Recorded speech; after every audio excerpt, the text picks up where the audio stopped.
So, I watched And Just Like That, aka Sex and the City reboot, and I really didn't like it. And to be frank with you, I never had big expectations for this show in the first place. Maybe it's because the Gossip Girl reboot was below mediocre, or maybe because I've only seen one good TV reboot ever, which was Twin Peaks. If you're curious, I had low expectations for it just like that. Like really low, and yet almost every week after watching a new episode, I thought to myself, what the heck just happened? The woman was too stunned to speak. As you can see, this video will be a pretty negative review. Believe me, I am not a negative person in real life, but I find it really difficult to say anything positive about this reboot. And please don't think that I didn't like it simply because of how different it was from the original series. In my opinion, it should be different, it should challenge the viewer. But dragging personal drama into the plot is where I draw a line. And that's why in this video I will not be analyzing the differences and or similarities between the main characters. The decisions have been made. But I think it's safe to say that Carrie is stuck in the past, Miranda has divorced herself, and Charlotte is pretty much still the same. I will, however, focus on, in my opinion, core problems of why And Just Like That flopped so hard. Also spoilers ahead, so let's go.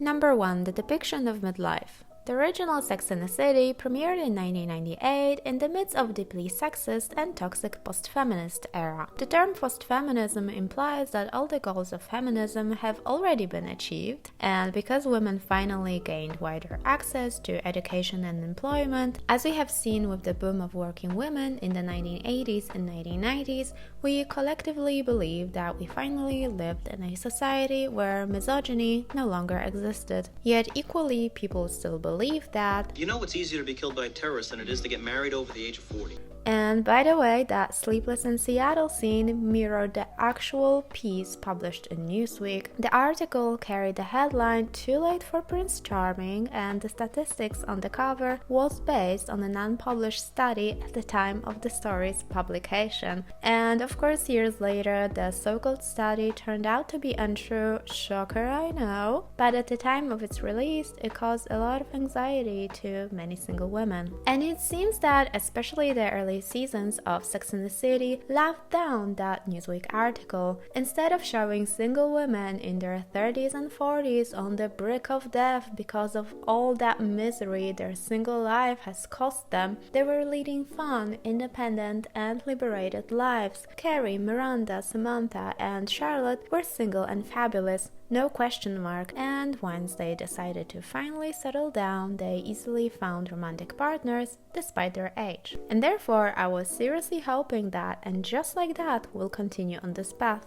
That the characters now in their mid-50s will make getting older look fierce, bold, and honestly sexy.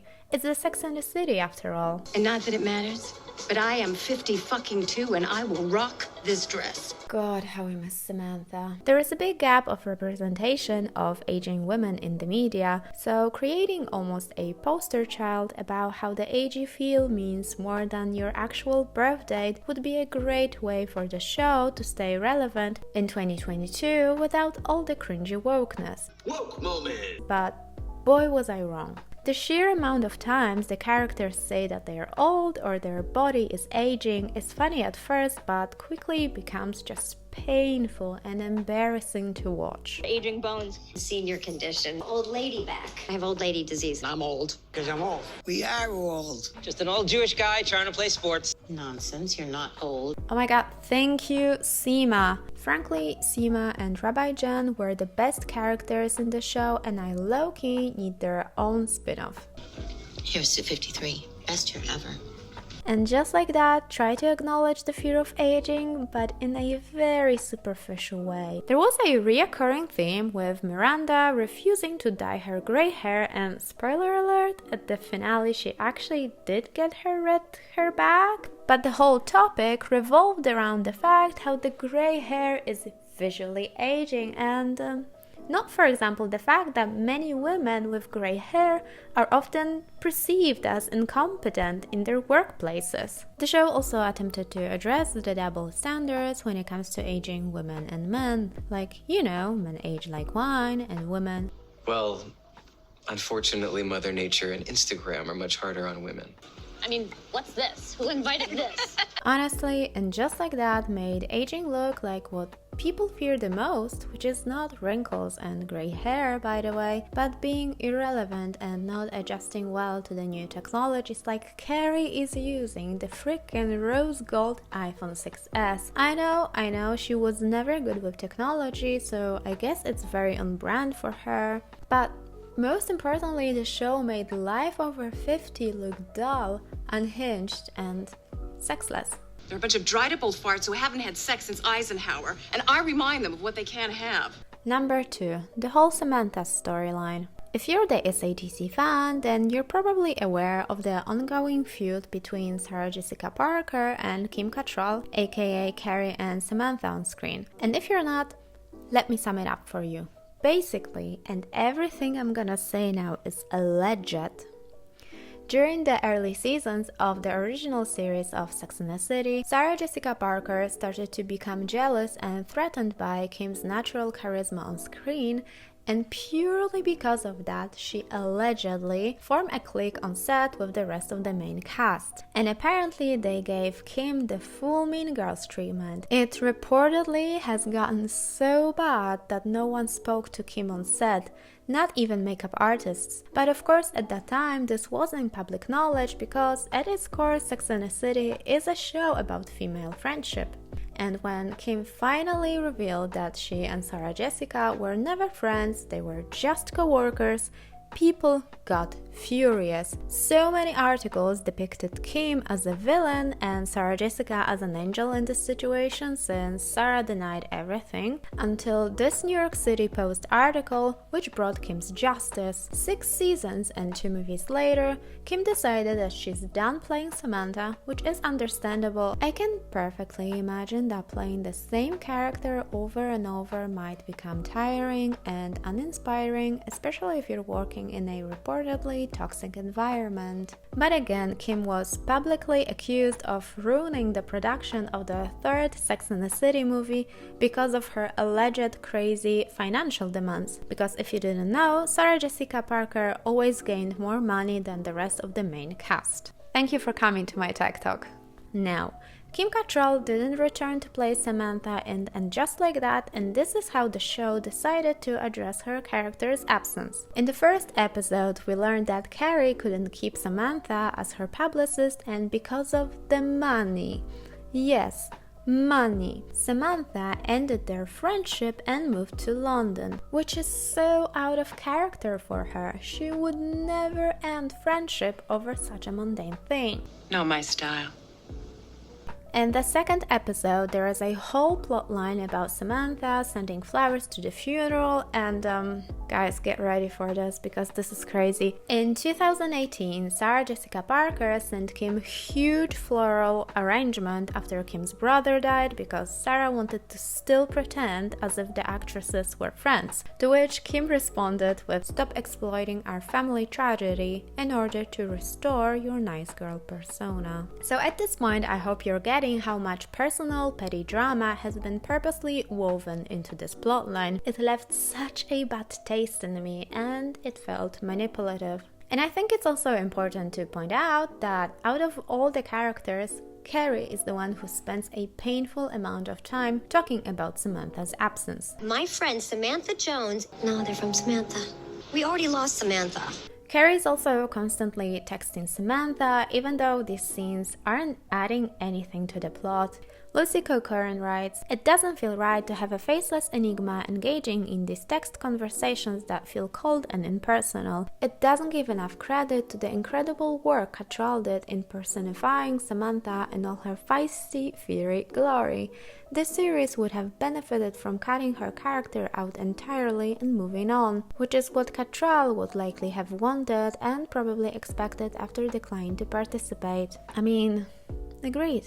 2 sentences in a dialogue about Samantha moving to London will be enough for the entire show. Where's Samantha? Either Big or Samantha. You know, it is kind of like she's dead. Samantha. Number 3. Faux wokeness and tokenism. Let's address an elephant in the room. The main criticism of the original series was the lack of inclusivity and diversity. Yes, we had characters like Stanford and Anthony, Carrie's and Charlotte's stereotypical best gay friends who eventually got married, but that was all. And the messiest Sex and the City moments almost exclusively revolved around the LGBTQ+ community. Like the episode where Carrie dates a guy who is openly bisexual, but she finds it off-putting and declares that she doesn't believe bisexualism even exists. Or the episode when Samantha dates Maria and the girl's reaction to Samantha identify as queer. How does that work? You go to bed one night, you wake up the next morning, and poof, you're a lesbian? I don't think she's a lesbian. I think she just ran out of men. Or lastly, the episode when Samantha had transgender neighbors. Half man, half woman, totally annoying. Big yikes. So naturally, and just like that, tried to redeem itself by creating characters like non-binary Che and Rock, as well as the trans Rabbi Jen. People of other gender identities than cis are greatly underrepresented in the mainstream media, so it was a great move. We love to see more inclusivity. However, the execution left, once again, much to be desired. Sarah Ramirez's character, Che Diaz, felt so stereotypical. They are a queer, non-binary stand-up comedian and LGBTQ+ activist who has a very cushy podcast about gender and sexuality and problems of commitment. I don't want to play a white cisgender savior here, but the girls who get it, and the girls who don't. And the creators of And Just Like That clearly don't get it. People who are gender non-conforming, queer, or from any marginalized groups really want to be treated just like normal people. Sex and the City has a history of creating characters who are more upper class, so I don't expect Che to be, a taxi driver, but their character could be a little less stereotypical. A lawyer perhaps? Enrique Aparicio, a non-binary journalist, said, "We have to ask creators for honesty. If you want to put a non-binary character in your series, have it written by a non-binary writer. They will be able to create a much more faithful portrayal of the non-binary experience than a table of the best cis scriptwriters on the planet. And if you want to throw in a non-binary characters because it looks hip, you're using our identities to add social capital to your work without any real knowledge of our experience." And besides the caricatural representation, Carrie, Miranda, and Charlotte make so much fuss about Che being non-binary to the point that it became almost their entire identity. But it's not she, it's they. They are on their way up. Them? There are others? No. She's using them as in Che's pronoun. Oh my god, cringe. Same with Harry Nev's character, Rabbi Jen, or should I say... The trans rabbi is in! Trans rabbi. Sorry, I just can't. I can't. Don't hate me. Number 4, poor research.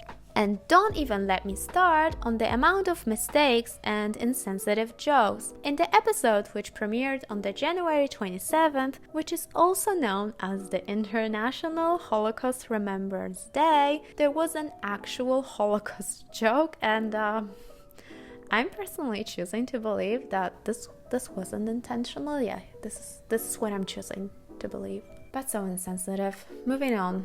The sari shop Seema and Carrie visited was selling lehengas, not saris. Scattering ashes is illegal in the most European countries. The whole Miranda, aka partner in a law firm going back to university in order to practice different law, doesn't make sense as she already has a law degree. Live calls on a podcast? Really? This is not a radio. Also, creating a podcast doesn't look like this. Okay, I could go on and on, but honestly, I'm tired. I'm tired of watching yet another poorly researched TV show created by people who fail to fully acknowledge and understand social changes from the last 10 years. And on that note, I am finishing this video. Frankly, I don't plan on watching the second season of And Just Like That, even for the pleasure of hate watching. I will, however, always love the original Sex and the City series, despite its flaws, and wait for the spin-off about Seema, Rabbi Jen, and yeah, why not? Let's get crazy. Anthony in the city. Bye! I'm the hot fella today, and if anyone has a problem with it, I'll see them in court.